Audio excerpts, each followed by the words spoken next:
You're listening to Climate Champions, a podcast from the Architects Journal. I'm Hattie Hartman, Sustainability Editor at the Architects Journal. And I'm Hattie's co-host, Joe Jack Williams, a partner at Fielding Clegg Bradley Studios.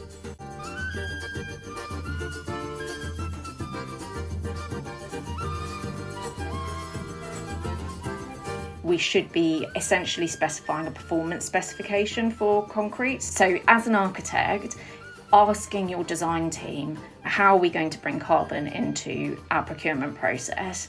And by asking that question, it gets on the agenda. And then when your engineers and procurement people meet with the concrete suppliers, those conversations will be had, and then you can ask again, okay, what does that mean for how it's going to look, and so on. And suddenly I think it will be that supply chain and reaching up and down, really talking to each other. Our guest today is structural engineer Eva MacNamara, an associate director at Expedition Engineering and one of the authors of the concrete chapter in our materials book for RIBA Publishing. She is also a director of the Useful Simple Trust, which Expedition is part of. Eva joined Expedition 12 years ago, and her portfolio spans a wide range from bridges to Renzo Piano's LEED Platinum Stavros Niarchos Foundation Cultural Center in Athens, to a modest project close to my heart, the Skip Garden in King's Cross, built almost entirely with reused materials, which was an AJ Small Projects winner in 2016. Eva has a strong interest in leadership and has taken part in the UK GBC's Future Leaders program, the Regenerative Design Lab in 2022, and she is currently completing a Power MBA. Eva recently led Expedition's industry-leading research on the crucial topic of the embodied biodiversity of construction materials, and the practice released a report on this topic in November 2023. She is currently leading Expedition's work on the Eden project in Dundee with Fielding Clegg Bradley, which Joe is also working on. Today we're talking to Eva primarily about concrete, but also about the built environment's impact on biodiversity. It's fantastic to see greater industry focus on this topic recently. Eva, let's dive into the thorny topic of concrete. Concrete fascinated architects and engineers throughout the 20th century, from Auguste Perret to Le Corbusier and Niemeyer to Taddeo Ando, to name just a few. With an increased understanding of climate emergency, concrete is now demonized across the professional press and even in the broadsheets. So how do you see the future for concrete? Thanks, Hattie. I think the future for concrete is that it's not going to go away. It's absolutely necessary, and we need to use it only when we really need it. I think it's really important to put concrete emissions into perspective. So global emissions from concrete is approximately 8%. If the cement industry were a country, it would be the third largest emitter in the world, behind China and the US. And the proportion of UK construction emissions from concrete production is around 25%. And not only is it quite a high proportion in terms of carbon emissions, but we also produce in the UK around 90 million tonnes of concrete. So you see, we've got to address the scale of the volume of concrete we use and also decarbonise the concrete and the cement in itself. For example, if you look at the second National Infrastructure Assessment, they're saying that there needs to be an increase in the provision of infrastructure we put in, and concrete is obviously used quite widely in infrastructure. So I think it's really interesting to think about the balance between using it in infrastructure and using it more broadly, let's say, in buildings in the built environment. So challenging ourselves to say, how do we use the right materials in the right places by minimising the amount of concrete where we don't need it and using it sparingly where we do need it. I think that's a really interesting point, because quite often we talk about concrete in a homogenous way, but actually there's places where it's really useful. I just wondered, for me as a designer, I don't know, there were lots of other designers listening, what are the kind of key things we can do to radically change the volume of materials we use in terms of concrete? Are there key measures we can implement? Yeah, I think there's radical and there's what we can do immediately. And I think maybe should we start with what we can do immediately and then move to the radical? We see that over and over again, practitioners in the built environment are over-specifying. And, maybe actually we can talk about this analogy around the health of the built environment and obesity, gambling and addiction. And that kind of came out of an analogy that Will Arnold from the iStructD came up with about how kind of the use of concrete and low carbon concrete might be a drug. So obesity in the built environment, we just consistently use more than we need. Gambling, we think that we can reduce the amount of carbon in our concretes by carbon capture and storage. Obviously, that's going to be a really important thing in the future, but we can't rely on it now.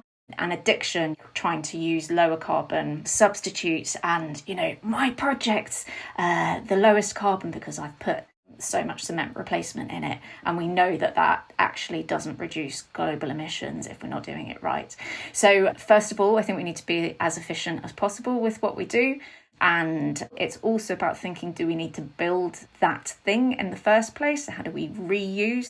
And then once we've done that, how do we also transform how we approach kind of business as usual construction? Take for another example, flat slabs are really common. We could just put a single step in our flat slabs and reduce the volume of concrete by 15 to 20%. Now, that's not typical construction, but that's probably quite a good balance between the complexity of a waffle slab, which would reduce volumes by around 50%, but there's reasons why we aren't building like that every day. So I think there's steps along that journey in reduction. We reduce the volume, and then we get on to the lower carbon substitutes. I mean, it's really interesting just how optimistic you are about some of those aspects we can do already. The basic moves, and I like your analogy with obesity and gambling. The construction industry has just always done everything for the worst case scenario, and it needs to be much more nuanced now. I guess once we get onto the kind of how do you radically reduce the volume of concrete? I mean, again, this is not actually necessarily about using low carbon alternatives. The most important thing is about using less. So how do we radically use less? We've been working, as you said in the intro, Hattie, with Field and Clegg Bradley Studios on the Eden project in Dundee. And one of the things that we've looked at is what could you replace a kind of pad foundation with? Now, a huge amount of volume of concrete goes into foundations, and it's a good place to put concrete because it's durable and it does what we need it to do in the ground, but a hell of a large volume goes into it. So we've come up with this alternative solution to pad foundations, which is a conical foundation. So imagine a kind of science experiment funnel turned upside down. That science experiment funnel is a really low volume compared with a concrete pad foundation. So we're down to about 20% of volumes at 80% saving. And those could be made out of precast rings and then stacked one on top of the other. And put that then in combination with the low carbon concrete, and you're suddenly, radical reduction. So that's not business as usual, but finding places in projects where you can try something new in the right way, put it in a low risk place. Unless we do sufficient testing with this, don't put it throughout the project. But if we do sufficient testing, we can start using it more widely. So those kind of radical questions around business as usual and finding a place on your project, I think, is one really important thing we can all do within our work.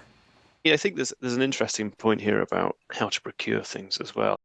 How do you think that we could improve our procurement process, and particularly things about, we talked a bit about concrete mixers and low carbon concrete, but actually where can we intervene as designers? Where can we help give that nudge and support a better procurement system to enable that?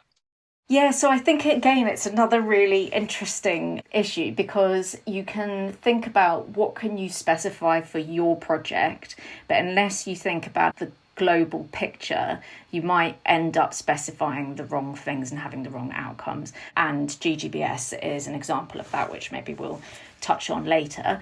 My next question. Yeah, but I think that what we have to do, and this is what the low carbon concrete group's route map shows, is that we should be essentially specifying a performance specification for concretes. And essentially, if you specify that way, then that allows the industry to be able to say, I'm not going to necessarily give you a full GGBS replacement, we might be able to use innovations to mix up those mixes. And basically you start to sort of say, okay, we're going to allow the industry the space to innovate there. So not being too prescriptive, but absolutely nodding to carbon. So as an architect, asking your design team, how are we going to bring carbon into our procurement process? And by asking that question, it gets on the table, it gets on the agenda.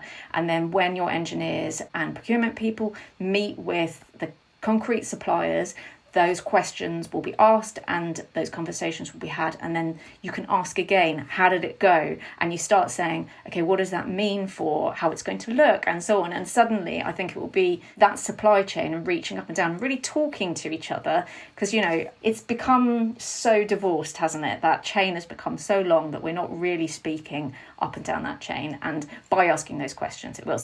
I want to back up a minute on the topic of GGBS. There's been a lot of talk about the problems associated with it recently and summarized in new guidance from the Institute of Structural Engineers, which I'll put in the episode notes. We also had an opinion piece in the AJ about this recently. So let's start here. Can you explain what GGBS is, first of all, for our listeners, and why it's not the silver bullet for low carbon concrete? Yeah, so GGBS is basically a waste product from the steel production industry. And if we think about creating virgin steel, it's a high carbon process in itself. So basically, we've got a waste product out of a high carbon process. That's a great way to make use of something that's sitting there that's already being produced. But there's a finite amount of it across the world.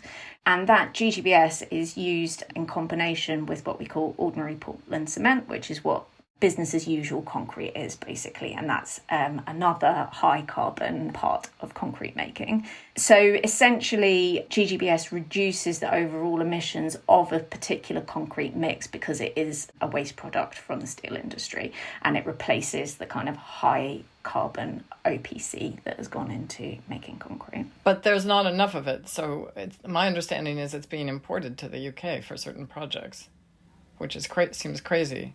No, absolutely. So the ISTRICT guidance that came out basically made the point that global resources of it are finite. And if you use more than the kind of global average, which I think is in the region of 10% within a mix, then you are essentially potentially increasing the emissions associated with your concrete because you're importing GGBS from another country. So we should be using our local stockpiles of it. But if we're importing it here, then another country isn't making use of it. We need to think kind of about the macroeconomics of it as well, in the sense of that by demanding something, and this is where you kind of get into that performance specification piece, you might drive innovation by suppliers trying to find an alternative to GGBS. So yes, I think we definitely shouldn't be overusing it, and that's part of this gambling and addiction within the built environment, is that by saying that you've used a lot of GGBS on your project and the emissions associated with your project are lower, basically someone somewhere else isn't able to do the same. So really it's a kind of a false economy, so to speak. But we need to drive the change within the industry through demanding low carbon alternatives. That's a perfect segue. I was at Future Build last week, and there are numerous manufacturers promoting low carbon concrete. So am I correct that most of these rely on GGBS, or are there many different types of so-called low carbon concrete? So I think you're right, at Future Build quite a lot of the alternatives are GGBS based. There are quite a few out there though that are emerging and are different from that. So an example of that is Seratech, which is olivine based, and olivine is a really abundant mineral across the world. And by using that in creating the low carbon cement, the binder, the sticky part, it absorbs carbon dioxide in the process. And that's been proven in the lab at Imperial University. And really now their challenge is to scale up. So we are hopefully working with them in the near future in being able to demonstrate how to scale up, and so that you can start to get wider adoption across the world with such an abundant material. You know, that's great. We need to be looking at things that are yes, let's use the waste products, but then let's also look at how do we find a sustainable source of an alternative low carbon concrete. So the olivine based cement replacements are really promising from that perspective. I know the Seratech team, they won a big award, the Obel Award. It's very exciting what they're doing. And it does seem like something that can be scaled up within the context of current manufacturing processes. Yeah, I mean, maybe another one that's worth talking about is calcined clay as well. So again, another thing that is in our infrastructure projects when we're building for HS2 or Tideway or whatever it is, we're excavating a huge amount of clay, and that clay can be used to as part of a cement replacement. You heat it to a lower temperature than you do to create ordinary Portland cement, so that's already that reduction in emissions because you're only heating it up to a lower temperature, and in doing that with various chemistries you create another alternative low carbon concrete. I'm kind of encouraged by what you say. First of all, that there are ways to approach slabs like what you're exploring at the Eden Project in Dundee, but also that there are these other alternatives to the GGBS approach which are promising. Yes, and this is worth looking at kind of whatever your practice is within the built environment. The iStructD have published a kind of technology readiness of various emerging low carbon concrete alternatives. But it's not just looking at what the cement replacement is. So there's lots of different things that we can do in the process. So, for example, another thing is smart crushing. So at end of life of concrete, typically it's downcycled to a really low value use. It's a pile mat or part of a road rather than reusing it as a beam or a slab. And, we've got this precious cement that we've been using for a long, long time stuck in this low value reuse. So there's emerging elements like smart crushing, which essentially separates out the constituent elements of concrete and then we can sort of reuse them separately. Amazing. Yeah, I mean, and that sort of thing is important, for example, because sand is becoming a scarce resource. A lot of what you've been talking about is not just about carbon, but it's about abundance of materials and about access to materials and resource depletion. One of the things we're kind of interested in is, should we be not talking so much about low carbon concrete, but about low impact concrete? And you mentioned about sand, obviously, the Sand Stories book. We know that there is a global sand shortage. Is this something we should really be moving towards? Is carbon a bit of a gateway into it, but actually really we need to see it in the broader picture of global supply chains and resource depletion? Yeah, I mean, maybe just to push your point around sand first, and then I'll answer about the low impact materials. So sand is the second most consumed resource in the world after water. It's something like 50 billion tonnes per year that we use of it. And the first time you hear that sand is a scarce resource, it's kind of astonishing, isn't it? Because you think, gosh, it's everywhere in the desert and so on, but it has to be the right kind of sand. When you start looking fully into what is concrete and what is it made of, you need angular sand, and angular sand is created through riverbeds, coasts, for example, and the sand that is in the deserts that is so abundant is eroded by wind, so it's really smooth and round, and that's not what we need in concrete. We need something that's angular because it helps with the kind of stickiness of binding it all together. So if you're building in Dubai, then you, despite being on the edge of a desert, then they're importing sand on some occasions from Australia. So it kind of illustrates the point of how we really need to think about using our resources widely. So absolutely, if we think about donut economics and thinking about the broader picture of sustainability and regenerative design, then we absolutely need to think beyond carbon. I'm cautious about calling it low impact concrete or any low impact material, because I think it can move away from trying to deal with a specific problem.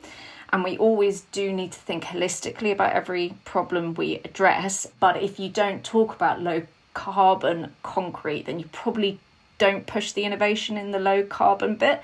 And obviously you need to make sure there's no unintended consequences in trying to tackle one of those environmental elements. But I do think it is important probably to use the words separately to stimulate that kind of provocation around how do we solve each of these individual things and then how do we put it back together in the best holistic way. So let's move on to the work you've done on biodiversity impacts of construction materials. So how did this research come about? And then can you summarize the key findings of your report? Why did you do the report in the first place? One of the key focuses for me has been around regenerative design for our office as well.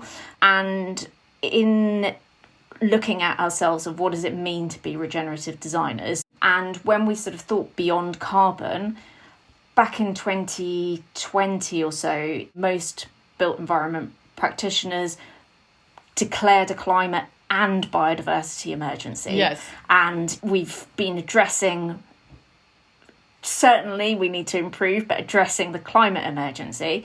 But the biodiversity emergency, I mean, that's sort of been tagged onto that sentence and hasn't really been tackled headlong. I completely agree with you. Yeah, and so, we're really seeing that changing in the last year or so. There's a number of different groups that are looking at it. And one of the things we realised as structural engineers that we probably weren't really taking biodiversity impacts into account. And that's when it occurred to us that, the industry is obviously looking at biodiversity net gain on site. Most of the impacts of a structural engineer is in their material specification, which is coming from off-site. So it basically occurred to us then, surely we've got this embodied biodiversity impact in the construction materials we specify. And it's led us down this route of saying the impact that we can have as regenerative designers is by pursuing this puzzle and this set of clues to try and work out how we can do better. So there was a Dutch study from a few years ago that showed that around 95% of biodiversity or ecological impacts happen off-site versus on-site. So 5% on-site. Wow. And I think you kind of go then, gosh, it's great that we've got biodiversity net gain legislation coming online at the moment, but that's addressing that 5%, not that 95%. And imagine if we put biodiversity net gain requirements equivalent on the off-site side of things, we'd have a completely transformed construction industry and construction impact. So, yeah, that made us realise about the scale of the problem off-site, and we were then stimulated to say, OK, let's apply for some R&D funding, which we were successful in receiving from the IC's R&D Enabling Fund, and co-funded that with the Useful Simple Trust. And we looked at how do we change the capability of built environment practitioners when specifying materials to reduce the embodied biodiversity impacts of the construction materials they specify. It's a fantastic report. I know obviously we work together on Eden Project, so I know it filters through live into a project, which is amazing to see in a kind of cutting edge way. I wonder if you could just unpick a bit more about what a biodiversity impact would be so that people can start to recognise it and understand where those impacts could be and how they can start to respond to them as designers. Okay, so yeah, we didn't want to reinvent the wheel with this research because I think it's really important that people don't feel like, gosh, this is another thing on our plate. How do we deal with the ecological impacts as well? So we used the UN's Environment Programme's definition of 5 pressures. And those pressures are land use change, direct exploitation of species, pollution and invasive species. And in fact, there's a 5th one, which is around carbon emissions. For the purpose of the report, we didn't look into the impact of climate change on biodiversity, but obviously that is a huge impact and probably the predominant impact.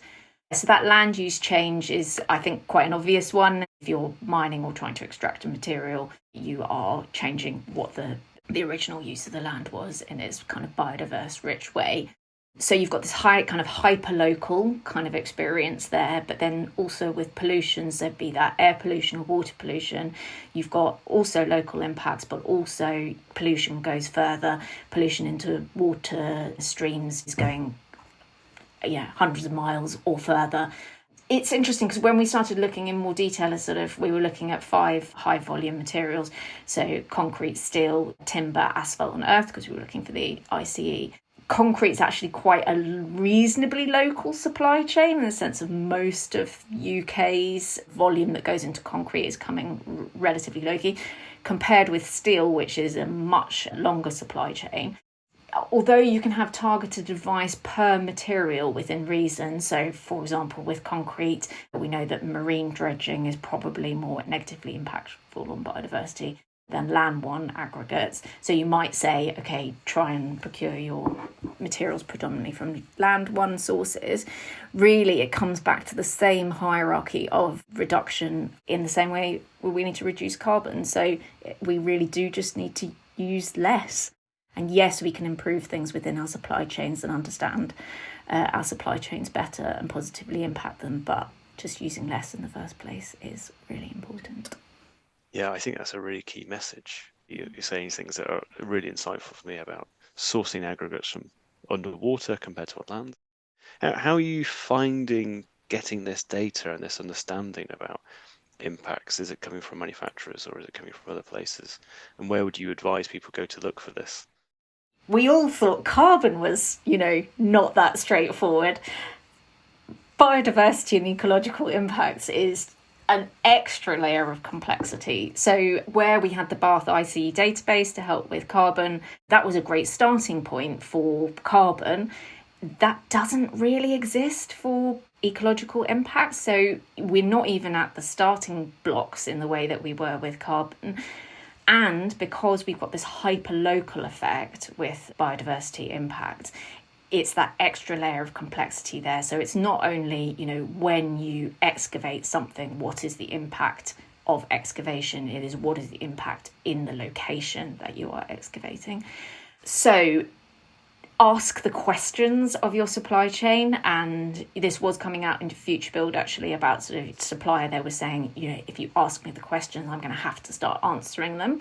So that is definitely something we need to do. I'd just like to add one thing there. So one thing I'm really pleased with in our book is on every chapter we've got a list of questions for suppliers. And I think that those are just really useful because if we, as you say, if designers, architects, engineers keep asking, the industry is going to have to become more transparent. I think there's a really interesting bit here about, we started our chat talking about gambling within the industry as a kind of addiction. But interesting, I think we probably all implicitly gamble with the material sourcing. We sort of trust things. We don't ask those questions. We talked about globalization. Is it a case of if you can go see the product being made, is that a better way to do it almost? If you can't go visit it, understand that risk that comes with it being somewhere else, somebody else's problem, if you like. Yeah, I think so. Also, I just worry that that's unrealistic in the near future, which is why again, I know I'm going to keep banging on about it, but just the use less by making good strategic decisions in the first place. But yeah, absolutely. I think that's why we can have probably more confidence around the impact of concrete in the UK than we can around steel use within the UK. Even timber, so much of it comes from abroad. Yeah, absolutely. I think the stat on timber is that we import more than China. Second, I think we're second after China in terms of... Which is just, astonishing. Crazy. I mean, so we have to rely, I think, within reason on our responsible certification schemes, but they only go so far as well. And I think, Joe, as you say, if every built environment practitioner were to go and visit a forest and see how it's sustainably managed and so on, then I think, we would think a lot more carefully, challenge ourselves a lot more about how do we be more efficient with the materials we use. Until we see this stuff, you don't really believe it. And then it's quite amazing what we do within our construction industry. And just on the timber point, so that was one of the other sort of findings. Most of the UK timber that we use within the UK is FSC or PFEC certified. But for example, we're much less sure about plywood. So that we think is predominantly coming from Brazil and China, which it's harder to track the FSC and PFEC with that. So if you want to say, how sure can I be that I'm specifying something correctly, you might challenge yourself around the use of plywood, for example. All of these things are embryonic research topics though as well, and I think this is actually maybe something interesting to talk about because it's similar with the GGBS analogy. 5, 6, 7 years ago we thought that was the right thing, and then as our knowledge and understanding of kind of global supply chains, macroeconomics, availability and so on goes on, then we start to say actually it was right to start pushing those things. It evolved the industry. We learned how to mix concretes that behaved slightly differently, but actually a few years on, that kind of pursuit wasn't quite the right thing. And I think in this journey for both ecological impacts and carbon, we have to keep putting our hands up and saying, this is what we learnt with the information that we had at the time. We're going to make use of what we've learned to do better next time, but this is how we need to evolve. And I think ecological impacts and kind of following that supply chain is going to be quite revealing in the future. On your LinkedIn profile, you describe yourself as an innovation consultant. So I wanted to ask, what do you mean by that, and where do you think you can make the most difference? So I think we can make the most difference often by using our projects or as springboards for incubating innovation. I work within our construction innovation team and our structural engineering team, so that's why it says that there on my profile. But then infrastructure, for example, has much bigger centralised budgets for innovation compared with the built environment, buildings, which are sort of typically much smaller individual clients. So using the power of infrastructure to innovate, to make changes and then adopt them as quickly as possible within buildings, there's a real reason for HS2, for example, to make use of the fact that they're excavating millions of tonnes of that clay. How are they going to make use of it so it's not a waste product that goes into landfill? And so we create an innovation stream there that is going to be beneficial for the UK. So kind of finding those projects where by a number of constraints you're basically pushed down an innovation path. That's where real innovation happens, I think, when you're actually quite highly constrained, when you've got a problem you've got to deal with. So yeah, I enjoy sort of trying to tie those all together. It strikes me that you sit across a number of sectors, although you're sort of self-described as a structural engineer in some ways. Actually, I think you're probably a sustainability champion as well, and you're probably halfway to being an architect.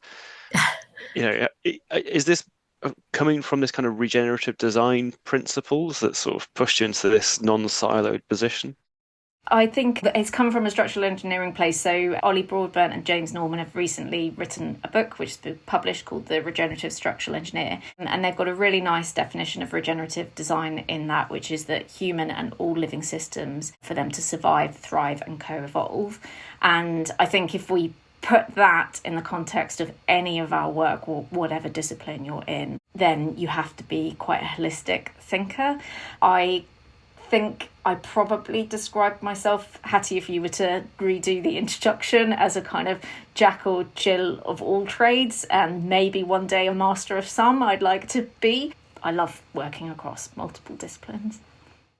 So before we wrap up, I wanted to ask you if you could share sort of some of the defining moments in your own personal journey as an engineer. When did you first become acutely aware of the urgency of these problems? And are there like specific moments you can point to? Yeah, so I was funny. I was reflecting the other day how I've been working in the industry since 2007 now. I started my career at Atelier 1 for 4 years before I joined Expedition, and never was anything standard at the time. So I was very much kind of trained in always thinking at that kind of border of comfort, if you know what I mean. It was always pushing and always experimenting, and that was a really valuable place to have been trained, really. I think when you think about how much we need to change the way we do things in a climate and biodiversity emergency. So for me, just that always that intrigue around asking the kind of additional question that then leads to something else and leads to something else and leads to something else to get to a better outcome. I don't think I really have a pivotal moment, actually, except to say that I've really been inspired by my peers. There are plenty of amazing people that have influenced me throughout my career. But one of the things in the climate emergency is I really feel like this emerging cohort of people who are really working together in all of the kind of cracks in between places to really make a difference. And so, I feel really inspired by them. Can you tell us what's the focus of your current work and what's next on the horizon? As Joe said, I kind of span a number of different places. So I'm working both in regenerative design and also in, for example, modern methods of construction for Network Rail, looking at manufactured footbridges made out of folded sheets of stainless steel. And then at the other end, it's continuing work with the Eden Project in Dundee and continuing with innovating there and seeing where we can put in really kind of fundamental step changes. Another example there is one of the buildings. I think it's going to be the largest circular economy building in the UK, possibly Europe. Circular economy is a big focus of our work, and it's because there's a double win there as well. So it's really important for carbon and it's really important for biodiversity. So if you go to think about it from a perspective of carbon, by reusing materials, you are not reprocessing or creating virgin materials, which is where the carbon emissions happen. And for ecological impacts, you're not excavating those materials, which is where primarily the ecological impacts happen. So really pursuing the circular economy is a big focus of my work.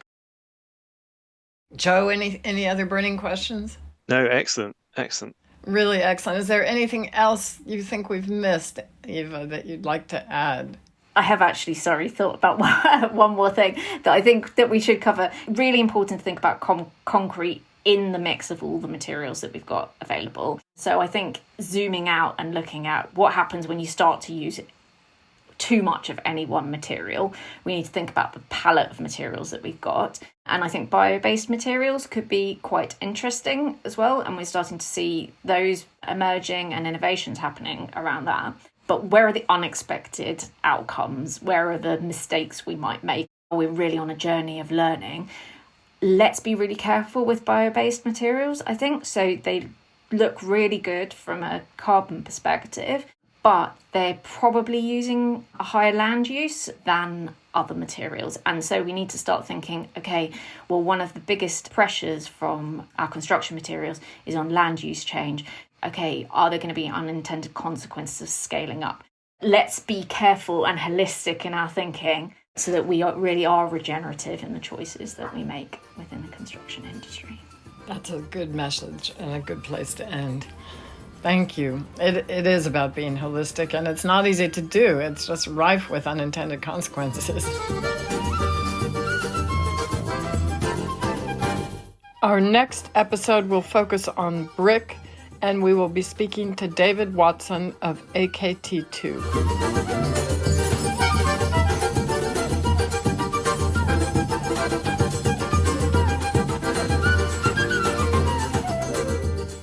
You can find the show notes for this episode at www.architectsjournal.co.uk/podcasts, where you can also catch up with all our previous episodes. If you're enjoying Climate Champions, please subscribe and do rate us on your favorite podcast platform. It helps people find us. Thanks.